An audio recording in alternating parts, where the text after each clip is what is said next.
Hey there guys, how's it going, and welcome to my 25 multiplayer tips for Advanced Warfare. Now before the game came out I did 25 multiplayer facts, which was a similar video, but now the game's come out I thought I'd do a video based more on actual experience from the game, research I've done from the full release version, and I think everyone is going to find something in here that they either didn't know or that they might find interesting, ranging from new players to more experienced players as well. So let's go on with my 25 tips for Advanced Warfare multiplayer. First off is something that might seem obvious to some of you that know this already, but that's when your minimap indicator in the top left hand corner pulses red, that means you've been hit by a sweep of the UAV. Now this is useful to know. If you don't hear the audio cue for UAV coming in, you realise that UAV is live by the fact that this pulse is red. And also just a little tip is to be sure to keep as mobile as possible when this is going on. The more time you spend moving, the less chance the enemy is going to have of locating your player. Number 2 is the fact that equipping flak jacket will not only obviously reduce the impact of explosions on your player, but it also allows you to cancel cooked frag grenades. Now if you actually just fire this off normally, it's quite powerful, but if you change your mind, as long as you've got flak jacket equipped, you can actually cancel that cooked nade by pressing the switch weapons button. Next up is the fact that Boost Slam will allow you to get to the ground quicker than normally just jumping or floating down. Now this isn't always the best course of action, but it can save you, and actually save you a lot of time if you're trying to save time or get out of the line of fire, get out of the line of sight. Now to do this you just press the crouch button, so I'd recommend using tactical to do this because it's just a simple click of the right stick. Now although this is actually a really good way of quickly getting to the ground, in that kind of scenario you might need to do that, you have to be careful and make sure that you're not going to use your weapon as soon as you hit the ground. Reason being, if you do the boost slam you can't use your weapon straight away. So although this is a very good way of getting out of the line of fire, just be a little bit aware of your surroundings and make sure you don't have to shoot as soon as you hit the ground. If you need to reload during a firefight, sometimes consider boosting backwards out of the way. This is a lot faster than running out of the way, and also it doesn't cancel your reload like sprinting would. Definitely worth thinking about when you're in a gunfight. You just need to back away from it quickly to get that reload in. Now, I'm sure most of you have learnt by now, but double tapping reload will actually reload your weapon faster. When speed reloading, you'll throw away whatever ammunition there was in your current magazine. Another thing to consider when speed reloading, and another tip to do with it, is the fact that some weapons reload faster than others on a speed reload.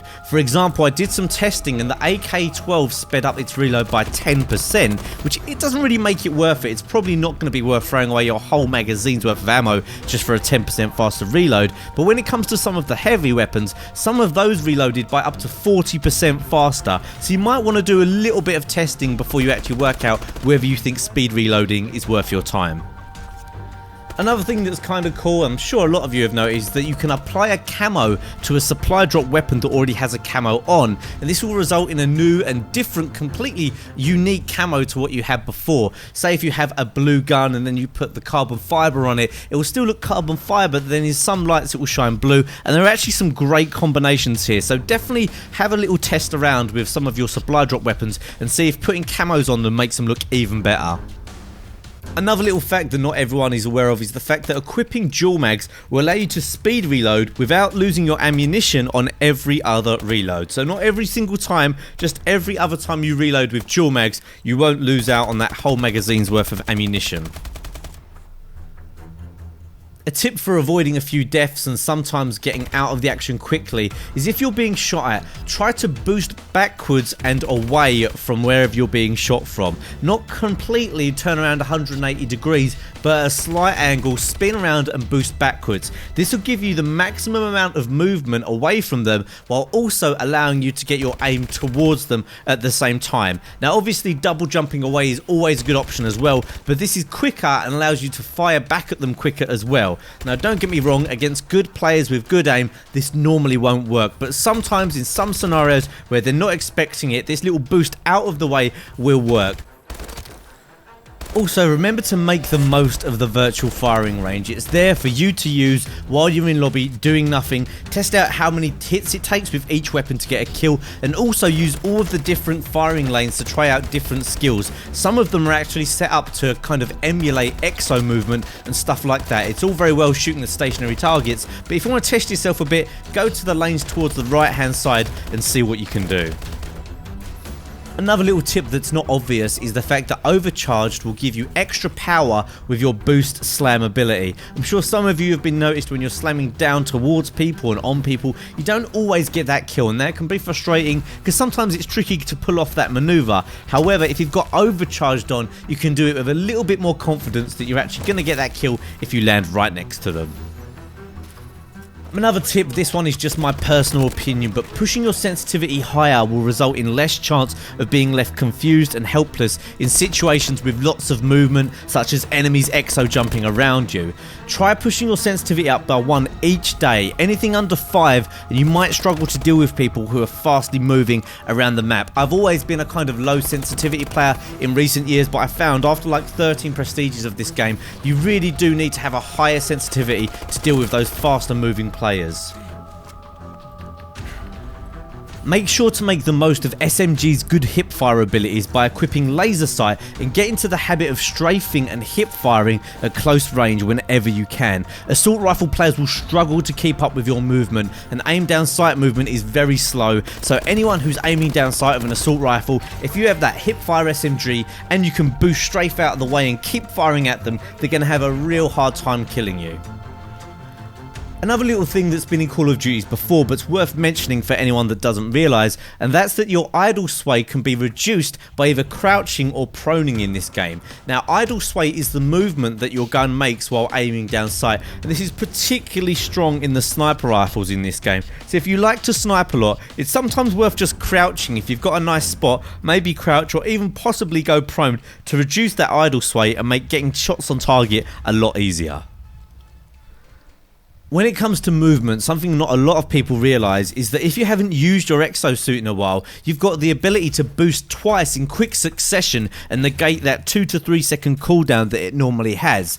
This can be a little bit unpredictable, however, but it's worth keeping in mind at the start of the match especially, and sometimes if you need to get out of a tricky situation, just try that quick boosting twice instead of waiting. It might just work if you haven't used the exo ability in a while. Now in testing I found that it's normally around 6 seconds of non-use of the exo, however it was a bit inconsistent, so you might want to play around with this one yourself a little bit, but it's very important at the start of a round especially to know that you can boost forward twice in a row without taking any pauses.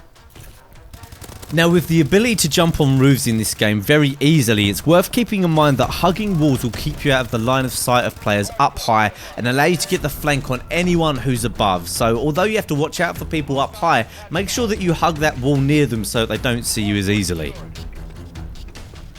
Now although footsteps in Advanced Warfare are at an all-time low, exosuit usage is very audible. When you hear the sound of an exo boost and you know it's not your teammate, always check the higher areas. Normally people won't double jump unless they're trying to get on top of something, so if you hear that boost sound, make sure you keep your wits about you and look to the higher spots on the map. Something that's been in Call of Duty for a long time but I think it's worth mentioning here is to use the minimap to locate the enemies regardless of if there's a UAV in the air or not. Now as a general rule, the enemies won't be in areas that your teammates are. Also remember that the enemy won't spawn directly on your teammates, so you can use this to rule out large areas of the map where the enemy are unlikely to be.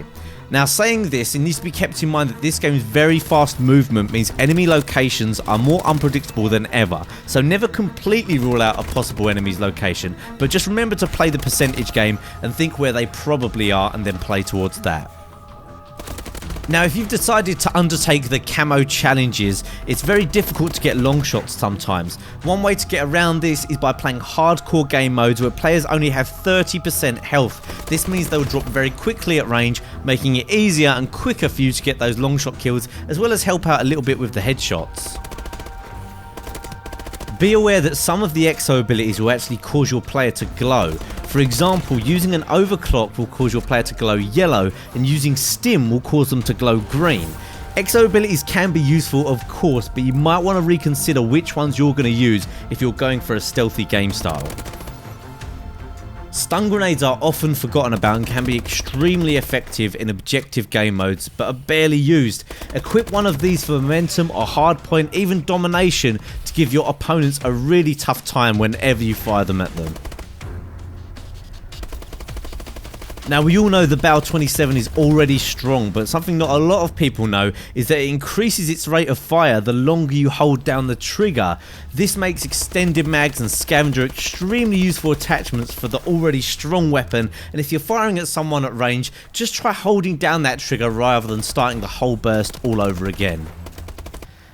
Another interesting fact about the weapons is the fact that the IMR assault rifle has no horizontal recoil whatsoever. Normally most weapons will recoil up and down and side to side a bit, but this one won't recoil sideways at all. This means with a red dot sight or a target enhancer, it can be extremely accurate and you can just keep firing at people without worrying too much about a big recoil pattern.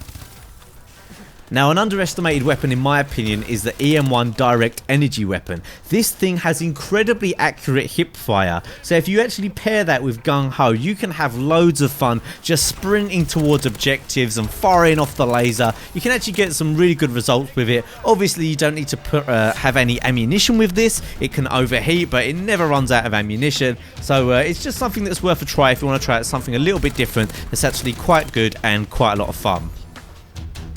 The final fact is something about another weapon, although I don't want to give away all of the weapon information as I'll be doing that in my custom weapon videos, but it's the fact that going into lockdown mode with the XMGs not only increases accuracy but massively increases damage. So if you're going to be actually going for something like momentum or hardpoint, consider using overkill and having these as secondary.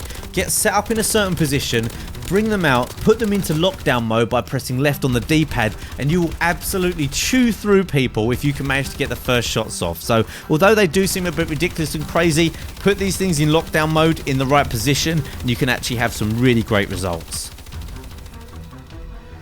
So that's it for my top 5 multiplayer tips for Advanced Warfare. I hope you enjoyed this video. Of course, if you haven't already seen my previous videos, check them out. There's an annotation on screen to some more of my Advanced Warfare content. If you don't mind smashing that like button if you've got this far in the video, I would really appreciate that. It really helps me out and only takes a second. And that's it for now, guys. I will see you next time.